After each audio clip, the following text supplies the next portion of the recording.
Bismillahirrahmanirrahim. Assalamualaikum warahmatullahi wabarakatuh. Alhamdulillahirabbil alamin wa bihi nasta'inu ala umuri dunya waddin. Wassalatu wassalamu ala asrafil anbiya wal mursalin wa ala alihi wa ashabihi ajmain amma ba'du.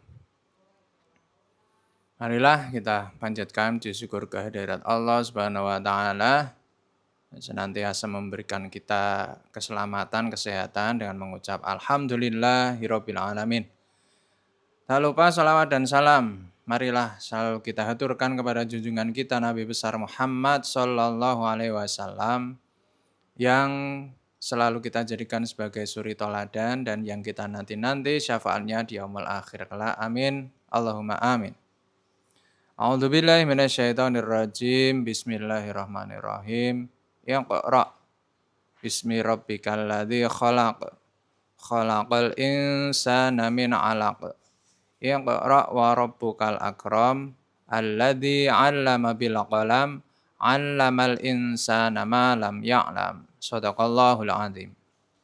Anak-anakku, siswa-siswi SD Negeri Kembang Sari 02, bertemu lagi di konten Semangat Puasa episode ke-16. Di video kali ini Pak Ahmadi ingin menyampaikan beberapa hal tentang wahyu pertama yang diturunkan Allah Subhanahu wa taala kepada Nabi kita Rasulullah Muhammad sallallahu alaihi wasallam, yaitu surat Al-Alaq ayat 1 sampai 5. Dikisahkan pada saat itu kondisi orang-orang Quraisy di kota Mekah pada waktu itu benar-benar berada di dalam kekacauan. Perbuatan maksiat sudah biasa dilakukan oleh orang-orang Quraisy. Penyembahan berhala, kemudian pembunuhan, mabuk-mabukan, dan segala macam maksiat. Dan di situ Rasulullah sebagai seseorang yang dari lahir sudah diberi keistimewaan oleh Allah bisa memahami betapa yang dilakukan oleh orang-orang Quraisy pada waktu itu adalah perbuatan yang sia-sia dan perbuatan yang menyalahi kodrat. Rasulullah berpikir bagaimana caranya mengajak orang-orang Quraisy ini agar mereka mau kembali menyembah Allah seperti yang diajarkan oleh Nabi terdahulu, yaitu Nabi Ibrahim dan Nabi Ismail.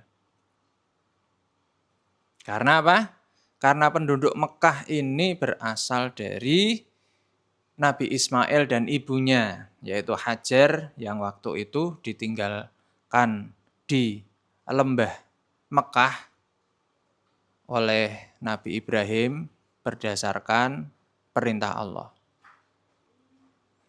Maka seharusnya dari awal apabila orang-orang Quraisy ini mau mengikuti ajaran nenek moyang mereka, pastinya mereka akan menyembah apa yang disembah oleh Nabi Ismail dan Nabi Ibrahim, yaitu Allah Subhanahu wa taala.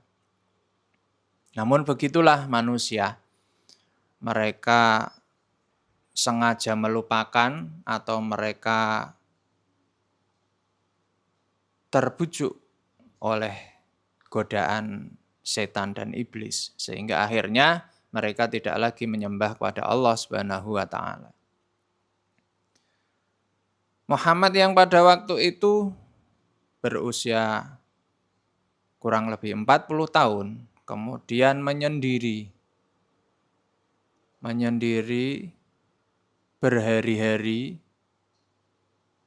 di Gua Hira. Karena beliau ingin beruzlah, ingin mencari ketenangan dari lingkungan orang-orang Quraisy Mekah waktu itu yang sangat tidak pantas atau sangat tidak enak. Kemudian di suatu malam yang mana telah ditakdirkan oleh Allah Subhanahu wa taala, datanglah malaikat Jibril yang menyerupakan diri sebagai seorang laki-laki menemui Muhammad yang pada waktu itu sedang beruzlah seorang diri di Gua Hira. Kemudian dibacakanlah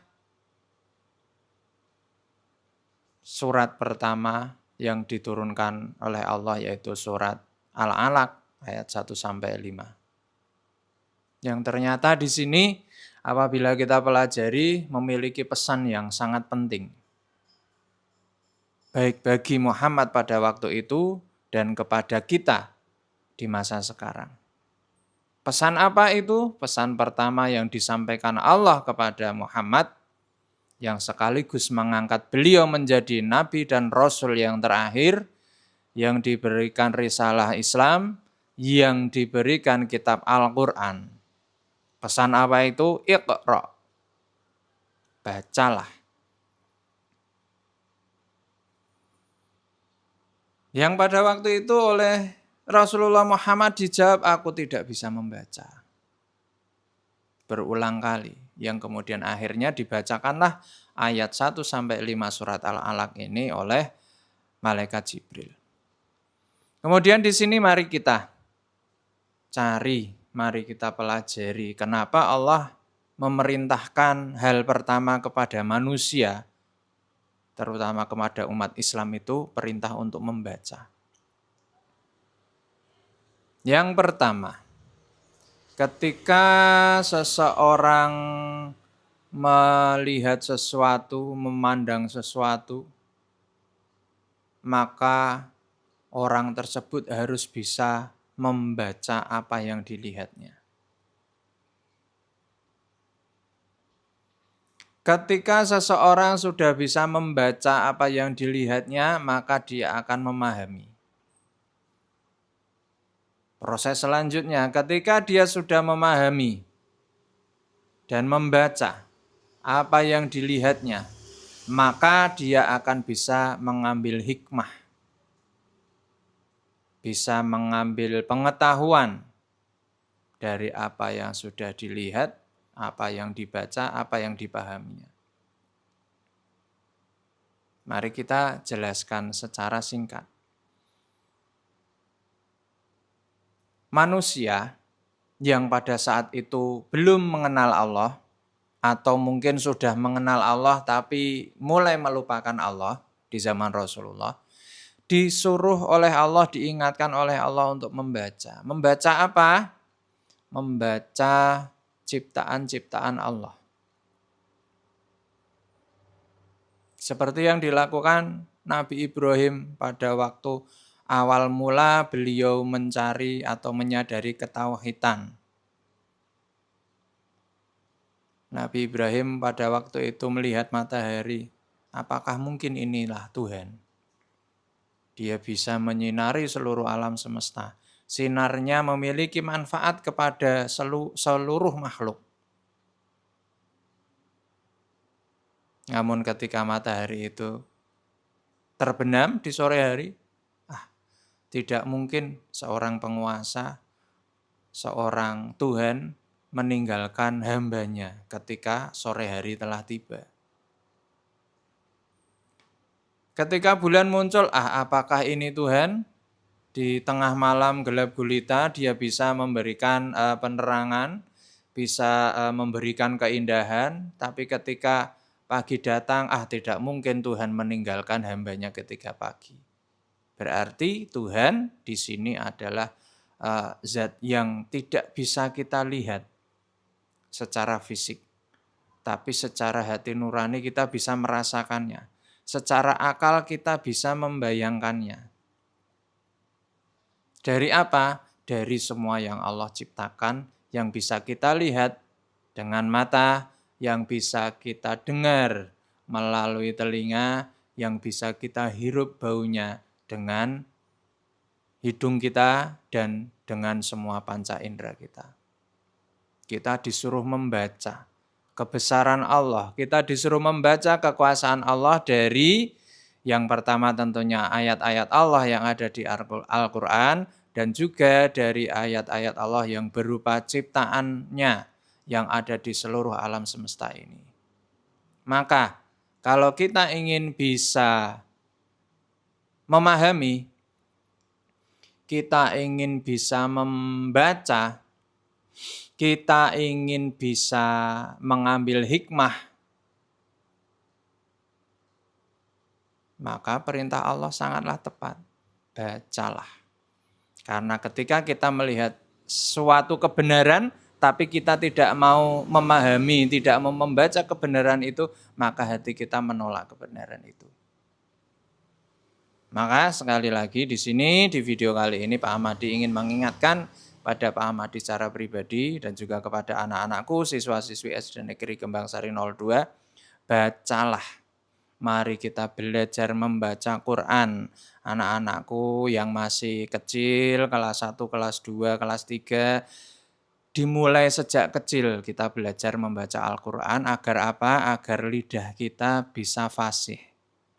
Setidak-tidaknya kita lancar. Karena nanti kalau sudah terlanjur, kita sudah berumur, sudah usia lanjut baru belajar Al-Quran, gigi mungkin sudah ompong, lidah sudah celat, mata sudah agak rabun, telinga pendengaran kurang, maka ketika kita belajar membaca Al-Quran di usia seperti itu pasti akan sangat merepotkan. Maka dengan belajar membaca Al-Quran, kita melaksanakan perintah Allah yang pertama yaitu Iqra. Dengan mencari ilmu pengetahuan, kita mencari pemahaman atas apa yang ada di alam semesta ini dari ciptaan-ciptaan Allah, itu juga kita Iqra, kita membaca kebesaran Allah dari ciptaan-ciptaannya. Fa insyaallah apabila kita bisa melaksanakan perintah Allah itu, Allah akan ridho kepada kita semua. Apa yang kita lakukan diterima oleh Allah sebagai amal ibadah, dan apabila kita melakukan kesalahan, Allah akan memaafkan dosa-dosa kita. Sekian yang Pak Ahmad disampaikan. Akhirul kalam. Wassalamualaikum warahmatullahi wabarakatuh. Semangat puasa. Terima kasih.